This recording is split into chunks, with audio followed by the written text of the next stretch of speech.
मुझे नहीं लगता कि यहाँ पर चुनाव 30 सितंबर 2024 के करीब हो जाएंगे, इसीलिए मैं एमपी का इलेक्शन लड़ रहा हूँ। ये बयान है उस वरिष्ठ नेता का जिसके बयान पर यकीन किया जा सकता है कि जम्मू कश्मीर में 2024 सितंबर 2024 तक चुनाव नहीं होने वाले, जो कि बाकायदा सुप्रीम कोर्ट के निर्देश दिए गए हैं केंद्र सरकार को कि यहाँ पर चुनाव करवाइए। जी हाँ, ये बयान जो है गुलाम नबी आज़ाद साहब का है। नमस्कार, मैं हूँ ललित खजूरिया और आप देख रहे हैं जम्मू संवाद। क्या वाकई में गृह मंत्री झूठ बोल रहे हैं, जिन्होंने पिछले दिनों कहा था कि जम्मू कश्मीर में सितंबर से पहले चुनाव हो जाएंगे? लेकिन गुलाम नबी आज़ाद एक ऐसा चेहरा जो इंदिरा गांधी की सरकार से लेकर मनमोहन सिंह की सरकार तक हर मंत्रिमंडल में मंत्री पद हासिल किया, जम्मू कश्मीर के वो मुख्यमंत्री भी रहे, उनके बयान को किस तरह से लेते हैं देखते हैं। पवन शर्मा जी जो वरिष्ठ पत्रकार हैं, काफ़ी अनुभव है, राजनीति को काफ़ी करीब से देखा है और ख़ासकर उस दौर को भी देखा है इन्होंने जब गुलाम नबी आज़ाद केंद्र मंत्री हुआ करते थे और जम्मू कश्मीर के मुख्यमंत्री भी। सर, इस बयान के क्या मायने हैं? देखिए, ये एक बड़े नेता का बयान है। बड़े नेता अगर आप कहें, जैसा आपने उनकी भूमिका पहले ही बता दी, गुलाम नबी आज़ाद एक दूरदर्शी नेता है, बहुत दूर की सोच रख के चलने वाला, और उनका जम्मू कश्मीर में एक अपना मैयार भी है। ड्यूरिंग चीफ मिनिस्ट्रियल जब उनका पीरियड था, जब वो केंद्र में मंत्री थे, तो जम्मू कश्मीर के भीतर उनकी अच्छी पैठ थी। अब इस कद्दावर नेता का ये बयान आता है कि मुझे नहीं लगता कि सितंबर तक चुनाव होंगे, इसलिए मैं एमपी की इलेक्शन लड़ रहा हूँ। और यही चीज़ गुलाम नबी आज़ाद से पहले हमने इसी महीने में स्टार्ट में डिबेट की थी। तब मैंने दावे से कहा था कि विधानसभा के चुनाव नहीं हो सकते हैं। क्यों नहीं हो सकते हैं? आप लोगों को लॉलीपॉप जितना मर्जी देते रहिए, आपके पास अप्रैल महीना चल रहा है, मई तक आपकी एमपी इलेक्शन जो है उसका जून आप जून लगा के चलिए, जून तक समेटा जाएगा सब कुछ। जुलाई में आपकी अमरनाथ यात्रा है, हाँ, जून एंडिंग में हो जाती है शुरू, बिल्कुल। अगस्त तक आपकी यात्रा चलेगी। एक महीने में कैसे चुनाव करवा लोगे? बहुत लंबा प्रोसेस होगा। और बीच में बरसात का मौसम और सितंबर के बाद आप चलोगे तो आप जो हिली एरियाज है जम्मू कश्मीर के, वहाँ इलेक्शन नहीं करवा सकते। सर्दियाँ जब पड़ेंगी, बर्फबारी जब होगी, तो आज आके बात आ जाएगी अप्रैल 2025। हमने पहले ही कहा था 2024 को भूल जाइए। अगर चुनाव जम्मू कश्मीर में केंद्र सरकार सुप्रीम कोर्ट के कहने पर डेमोक्रेटिक सेटअप को मजबूत करने के लिए अगर करवाती है तो 2024 को बोलिए, 2025 का अप्रैल मई के महीने में आप उम्मीद लगा सकते हो कि सरकार या फिर इस सेटअप को और मजबूत करने के लिए यहाँ पर लोकसभा के साथ ही चुनाव करवा सकते थे। हाँ, आपके पास, आप देखिए, आपके पास पैरामिलिट्री फोर्सेस की टीमें जहाँ पर हैं, इलेक्शन कमीशन का पूरा स्टाफ एक्टिव है, उसमें थोड़ी बढ़ोतरी करनी है। जितने कैंडिडेट खड़े होने हैं उनकी सुरक्षा के लिए आपको 2-3 और अतिरिक्त कंपनीज को डिप्लॉय करना है। तो इसके साथ हो जाते हैं जैसे बाकी राज्यों में भी तो हो रहे हैं, बिल्कुल। लेकिन यहाँ पर नहीं होने का मतलब साफ संकेत है। अब गुलाम नबी आज़ाद को भी पता था कि चुनाव नहीं होने हैं। अब ये एक तर्क है कि मैं चुनाव नहीं हो सकते तो मैं एमपी की इलेक्शन लड़ने जा रहा हूँ, जबकि मैंने ये कहा था कि हो सकता है कि गुलाम नबी आज़ाद इलेक्शन ही ना लड़े। पहले तो पूरे संकेत थे। हाँ, लेकिन अब वो मैदान में आगे हैं, तो अब राजौरी अनंतनाग की सीट के ऊपर लड़ाई होगी, दो मुख्यमंत्री। लेकिन इनके इस बयान की अगर हम बात करें तो ये सीधा सीधा गृह मंत्री अमित शाह जी के बयान को काउंटर कर रहे हैं। वो कह रहे हैं हम करवा के रहेंगे। देखो, होंगे। भारतीय जनता पार्टी के सब लोगों का बयान था कि हम सितंबर में चुनाव करवाएंगे, और सुप्रीम कोर्ट ने भी कहा है। मनोज सिन्हा साहब भी कह रहे हैं, मनोज सिन्हा साहब भी कहते हैं कि चाहूंगा नहीं जब तक यहाँ पे चुनाव ना करवाए जाएं। अब गाजीपुर में हो सकता है जो टिकट है उसका दारोमदार क्या रहता है, उसके बाद ही डिसीजन होगा कि रहेंगे या नहीं रहेंगे। अगर उनको टिकट मिल जाती है तो शायद वहाँ जाएंगे, अगर नहीं मिलती है तो हो सकता है कंटिन्यू भी करें, वो एक अलग विषय है। लेकिन बात है चुनाव करवाने की। गृह मंत्री अमित शाह ने दावे से कहा था कि हम चुनाव करवाएंगे। हम चाहते हैं जम्मू कश्मीर में लोकतंत्र की बहाली हो, जहाँ पर चुने हुए नुमाइंदे आएँ, और आने भी चाहिए। जो हालात जम्मू कश्मीर में इस समय उपराज्यपाल प्रशासन के समय हैं, आम लोगों का ये तर्क है कि हमारी सुनवाई ऊपर तक पहुंचाने वाला नुमाइंदा कोई नहीं है। पहले आपके पास ग्राम पंचायत थी, पंच थे, सरपंच थे, शहरी इलाकों में आपके कॉरपोरेटर थे, उसके बाद डीडीसी, बीडीसी, ये लोग थे जो बात आगे पहुंचाते थे। अब वो एक दायरे को दो, एक सेटअप को छोड़कर दो तो आपके ख़त्म हो गए। नगर निगम, नगर पालिकाओं सब कोई चुनाव नहीं होगा। असेंबली है नहीं पिछले कई सालों से। असेंबली तो है ही नहीं, आपकी पंचायत सेटअप जीरो हो चुका है। डीडीसी है, सिर्फ डीडीसी बीडीसी भी थोड़े समय के लिए, बिल्कुल। वो भी उनका भी खत्म हो जाएगा कार्यकाल। वो भी क्या कर सकते हैं, इतना बड़ा प्रेशर उनके ऊपर पड़ेगा जब इतने लोग होंगे तो। और सांसदों के पास इतना समय नहीं होता कि वो है ही नहीं। और लोग कह रहे हैं कि घर में बैठे रहो तो भैया जीत जाओगे, बाहर आओगे तो हार जाओगे। वो कहानी तो सबके सामने है। इसलिए ये बयान गुलाम नबी आज़ाद का उन सभी बयानों को काट रहा है जो केंद्र सरकार कह रही थी कि हम इलेक्शन करवाएंगे। अगर केंद्र सरकार के अपोजिट ये बयान जा रहा है तो ये बयान किसका है? गुलाम नबी आज़ाद का अपना बयान है या फिर उनको ये कहा गया है कि आहिस्ता आहिस्ता लोगों के दिमाग में ये डाल दीजिए कि चुनाव अब नहीं होंगे।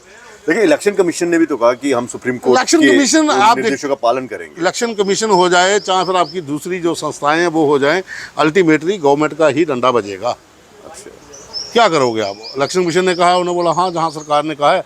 केंद्र सरकार के पास एक तो है कि इलेक्शन कमीशन कहे या सुप्रीम कोर्ट कहे, सरकार का एक ही तर्क है सुरक्षा कि हालात अभी ऐसे नहीं हैं कि हम वहाँ पर चुनाव करवाने हैं। सारी कहानियाँ खत्म हो जाती तो हैं। फिर ये जुमला था क्या? मे भी, क्योंकि अगर इस कद का नेता ये कह रहा है कि मुझे नहीं लगता चुनाव होंगे, मैं इसलिए एमपी की इलेक्शन लड़ रहा हूँ, कहीं ना कहीं संकेत मिला है कि भाई नहीं होंगे, आप एमपी की इलेक्शन लड़ लो। तो उनके इस बयान से ये भी लग रहा है गुलाम नबी आज़ाद साहब की चलिए अपना कैरियर तो बनाओ कहीं। पहले सोच रहा था विधानसभा में बना लेते हैं, लेकिन अब उनको लग रहा है कि विधानसभा के चुनाव आसान इतना भी नहीं है कि चलिए एमपी बन जाएंगे। रजौरी अनंतनाग में आप जब सोचिए कि आप ये सोच रहे हो कि मेरा विधानसभा में कैरियर बन जाता, मैं इसलिए चुनाव लड़ रहा हूँ क्योंकि विधानसभा चुनाव नहीं होंगे, एमपी की इलेक्शन में इसलिए लड़ रहा हूँ, तो ये सोचिए कि इतना आसान वहाँ पर भी नहीं है। क्योंकि वहाँ पर भी महबूबा मुफ्ती मैदान में आ रही है। वहाँ पर अपनी पार्टी का जफर इकबाल मनहास वो भी मैदान में आ चुका है। मियां अल्ताफ आपके पास बड़ा चेहरा है जो दोनों पहाड़ी और गुज्जर समुदाय के बीच अपनी एक खास पैठ रखता है। उसके बाद भारतीय जनता पार्टी, जो शायद मुझे नहीं लगता कि वो कैंडिडेट कोई अब खड़ा करेगी, जो हो सकता है आज़ाद साहब को ही समर्थन हो जाए, आप लड़िए। लेकिन दो पूर्व मुख्यमंत्री इस लोकसभा सीट पर हैं और उन दोनों के बीच में मियां अल्ताफ भी है और उसके साथ ही अपनी पार्टी का जफर इकबाल मनास। एक चीज़ आपने बड़ी ज़बरदस्त कही इस अपने जो हम डिस्कशन कर रहे हैं कि पहले चुनाव लड़ना नहीं चाहते थे, फिर यकायक चुनाव के लिए तैयारी कर दी। उन्होंने खुद कहा था कि मेरे नुमाइंदे लड़ेंगे, मैं नहीं लड़ूंगा। और आप कह रहे हैं कि इसलिए लड़ रहा हूँ कि असेंबली चुनाव मुझे यकीनन नहीं होंगे। क्या आप जम्मू कश्मीर में विधायक का चुनाव लड़के मुख्यमंत्री बनना चाहते थे? अब आपको लग रहा है कि वो नहीं होगा तो मैं एमपी बन जाता हूँ, या फिर कहने का तो मतलब यही होगा ना फिर उनके बयान। और अगर भाजपा अपना कैंडिडेट नहीं उतारती है तो इसका मतलब पीछे से निर्देश है कि ये वाला बयान दीजिए। मैंने आपको पहले कहा ना कि शुरुआत कर दीजिए भाई, चुनाव नहीं होंगे। अब इतने बड़े नेता ने कह दिया, अब आवाज़ें बाकी वाले भी उठाएंगे। आज़ाद साहब ने कहा जी चुनाव नहीं होंगे, हमें पता था चुनाव नहीं करवाएंगे, हमें पता था चुनाव नहीं। अब वो बातें बाहर निकल आएंगी और अल्टीमेटली ये साल तो गया। अब रही बात 2025 की, तब तक केंद्र में सरकार मजबूत हो जाएगी, फिर उनकी मर्जी है कि चुनाव कब करवाना है। या फिर केंद्र सरकार ये तो नहीं देख रही है कि इन दो जो सीटें हैं, जम्मू रियासी और कठुआ डोडा उधमपुर, ये कि देखते हैं इनका क्या रिजल्ट निकलता है। उनका इनके साथ क्या कंपैरिजन होगा? नहीं देखिए, विपक्ष तो यही कह रहा ना कि अगर ये हार गए तो यहाँ पर चुनाव ही नहीं होंगे।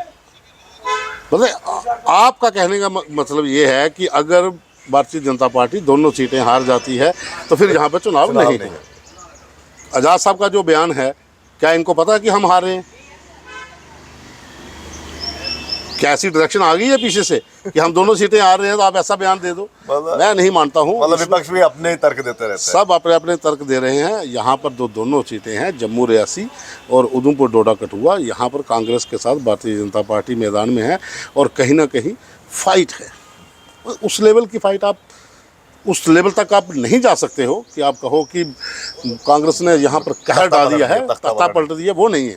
क्योंकि यहाँ पर लोगों में हो सकता है कि कैंडिडेट रिपीट होने से नाराज़गी हो, लेकिन आपका जो डेवलपमेंट वर्क्स हैं या फिर आम लोगों तक जो आपकी अप्रोच रही है, कहीं ना कहीं जो ये दर्शाती है कि इन लोगों को मौका मिलेगा मोदी के नाम पे। मोदी फैक्टर जो है वो हो सकता है इस बार भी काम करे, हो सकता है, मतलब मैं ये नहीं कह रहा हूँ, लेकिन मैं ये मानने को भी तैयार कहीं नहीं हूँ कि आधा- कांग्रेस का इतना बड़ा दबदबा हो चुका है कि कांग्रेस कहीं कहता आजाद बनो। साहब इस मोदी फैक्ट्री की वजह से तो नहीं चुनाव लड़ रहे हैं कि अगर भाजपा अपना चुनाव अपना कैंडिडेट नहीं उतारती है तो यहाँ पर ही मोदी फैक्टर काम आ जाएगा कि देखिए पीछे से देखिए, सपोर्ट इनकी है। गुलाम नबी आज़ाद साहब कांग्रेस के बहुत बड़े नेता रहे हैं, इसमें कोई शक नहीं है। अपना जो उनका इलाका है, इस बार डोडा, भद्रवा और उदयपुर और रामबन, गूल और नास, इन इलाकों में उनकी ज़बरदस्त पैठ है। अब रियासी और रजौरी, पुंछ, अनंतनाग, इन जिलों में इतनी पैठ नहीं है जितनी कि इस बेल्ट में है। आप इस बेल्ट को छोड़कर उस बेल्ट में इलेक्शन लड़ रहे हो तो कहीं ना कहीं वो नुकसान भी तो होगा। आज़ाद साहब के इस बयान पर जैसे कहा कि शायद ऊपर से डायरेक्शन आई हो, अगर आज़ाद साहब वाकई जम्मू कश्मीर की जनता के लिए कुछ करना चाहते तो 2019 के इलेक्शन भी लड़ सकते थे, भले ही 2014 का हार गए हों, लेकिन इतने कदावर नेता तो थे कि भाई साहब चलिए विक्रमादित्य ने मैं फिर से लड़ता हूँ। लेकिन उस समय कांग्रेस के भीतर खुद घमासान मचा हुआ था, है ना। उस समय कांग्रेस के भीतर खुद घमासान मचा हुआ था और कांग्रेस की उस समय स्थिति ये थी कि पालनहार कोई नहीं था। यही वजह है कि लगातार हार रहे थे। अब जाके कांग्रेस को ये लग रहा है कि हमारे कुछ कैंडिडेट ऐसे हैं जो जीत सकते हैं, जिन पे दांव खेला जा सकता है। यही कारण था कि चौधरी लाल सिंह को वापस लाए कांग्रेस में, जबकि उनका विरोध था। तमाम पार्टियां जो उनकी सहयोगी हैं वो विरोध कर रही थी कि उनको नहीं लाए, लेकिन उनको लग रहा था कि लाल सिंह पे दांव खेला जाए, तो उन्होंने दांव खेल दिया।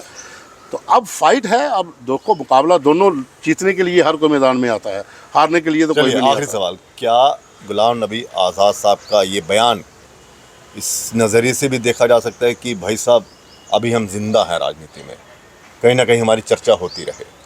चलिए हो देखिए, जाए। जो चर्चित नेता होते हैं हाँ, उनको पता होता है कि कौन से समय पे कौन सा बयान देना है? कौन सा बयान देना है और किन हालातों में देना है, और बयान जो है वो किसके लिए दिया जा रहा है, और उस बयान को लोग क्या समझेंगे और मीडिया क्या प्रोजेक्ट करेगा। क्योंकि जो लीडर, मंझा हुआ लीडर होता है ना, जैसे आज़ाद साहब हैं, डॉक्टर साहब हैं, अपना चौधरी लाल सिंह है, इन ये सब मंझे हुए नेता हैं। इनको सबको पता है कौन सा बयान कितना मायने रखता है और किस समय पे रखता है। तो ये जो बयान आना कि मुझे नहीं लगता कि सितंबर तक जम्मू कश्मीर में विधानसभा के चुनाव होंगे, मैं इसलिए एमपी की इलेक्शन लड़ रहा हूँ। इट मीन्स कि आप तैयारी करके बैठे थे, सितंबर में मैं एमएलए की इलेक्शन लड़ूंगा, मेरी पार्टी गठबंधन करेगी किसी के साथ, तो हम यहाँ पर मुख्यमंत्री की कुर्सी लेंगे। अब आपको लग रहा है कि चुनाव नहीं होंगे, तो इससे बेटर है मैं एमपी की इलेक्शन ले लेता हूँ। बहुत बहुत शुक्रिया। तो राजनीति में महत्वाकांक्षाएं जो हैं वो बहुत मायने रखती हैं। शायद गुलाम नबी आज़ाद साहब ने भी ये एक मंशा पाली थी कि अगर यहाँ पर सितंबर तक चुनाव हो जाते हैं तो चलिए मैं विधानसभा का चुनाव लड़ूंगा और मुख्यमंत्री बन सकता हूँ। लेकिन अब उन्हें लगा कि ना, सितंबर तक चुनाव नहीं होंगे, तो चलिए एमपी में अपना करियर जो है वो खोजा जाए। लड़ाई तो अस्तित्व की ही है। फिलहाल इजाज़त दीजिए, नमस्कार।